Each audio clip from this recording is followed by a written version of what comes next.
पिंध आउ चल जंगल को जीवा जेतेबेले एक कथा कहउछंती प्रभु राम निजे सेतेबेले उपस्थित थिबा नारी माने उच्च परमाया स्थान राम ज्वलित तेजसा अंतपुराच नार्याच मुमुचु बारी नेत्रज ए जेते नारी सेठी उपस्थित थिले समस्ते उच्च स्वर रे कांदीबाकु लागिले।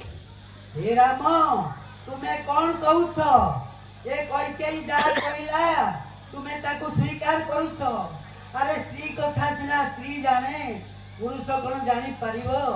अरे स्त्री लोक केमिति अंगवास परिवर्तन करिवो। अरे ताकू छाड़ी दियो से अंतपुर को जाऊ। प्रभु राम कहउछंती मो मार अनुमति नहीं जदि से जीव जाऊ। सबु नारी माने पचारुछंती हे कैकेयी आमे तुम पाद तले पड़ुछु तुम्हें ताकू जंगल को पठेइबो पछे पठाओ किंतु अंगवास परिवर्तन करबा पई किछि समय पई ताकू अंतपुर को छाड़ो। ये मर्यादाहीन काम करो नाही करो नाही।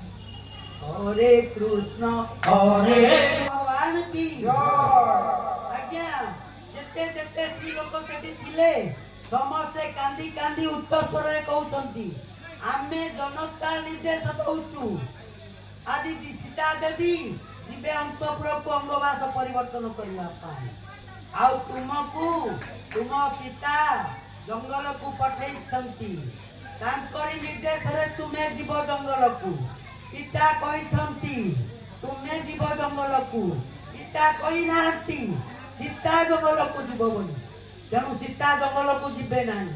आमे कहूछु यही सीता देवी रहिबे आमे राम को दर्शन कर थांतु जो आनंद पाई थांतु सेही आनंद पाइबू सीता को दर्शन करी सीता जीवे नाही। बोलिए भक्त वत्सल भगवान की हरे कृष्ण हरे कैकेयी